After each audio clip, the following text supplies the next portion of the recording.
अगर आप भी चाहते हैं दंगल म्यूजिक का ऑडियो वीडियो सबसे पहले आप तक पहुंचे तो रेड कलर के बटन को दबा के चैनल को सब्सक्राइब करें और साथ में बेल आइकन को दबाना ना भूलें। दंगल म्यूजिक प्रेजेंट्स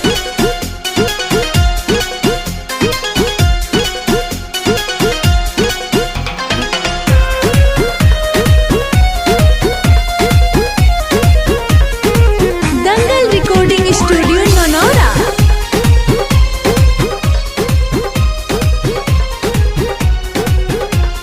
हरिहर बाटी ओढ़निया, हरिहर बाटी ओढ़निया, हरिहर बाटे ओढ़निया, हई चेहरा तोहर नूरानी के ना तू हपे मरी हो,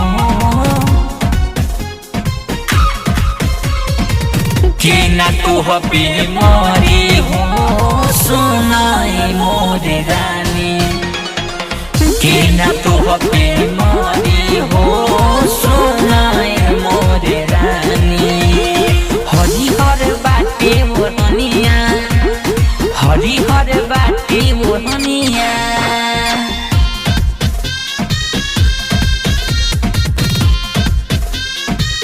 रिकॉर्डिंग दंगल रिकॉर्डिंग स्टूडियो ननौरा।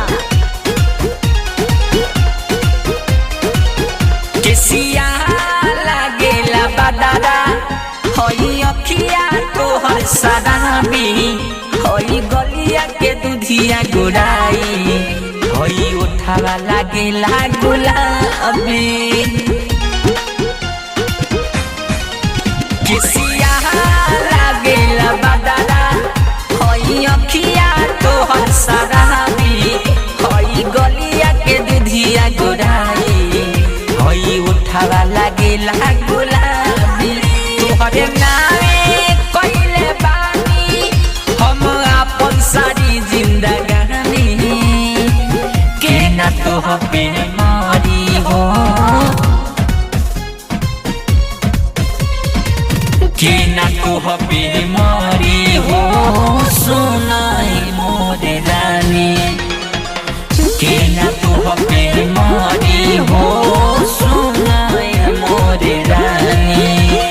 हरिहर बाटे ओढ़निया, हरिहर बाटे ओढ़निया।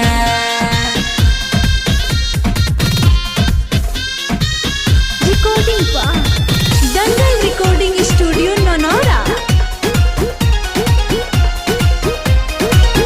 पियर की फारा कपेली तू जब से तो कले बारू, चंदन बिहारी के दिल में एक करी जहाँ बसल बारू, एक करी जा। अरे सुनाओ, पियर की फारा कपेली तू जब से तो कले बारू, नीरज से नहाया अजित के दिलवा में बसल बारू। हम बन जाई तोहर दीवाना, तू बन जा हमर दीवानी के ना तोहपे मरी हो, के ना तोहपे मरी हो, सुनाई मोर रानी के ना तोहपे मरी हो, सुनाई मोर रानी। हरिहर बाटे ओढ़निया, हरिहर बाटे ओढ़निया। दंगल रिकॉर्डिंग स्टूडियो ननौरा।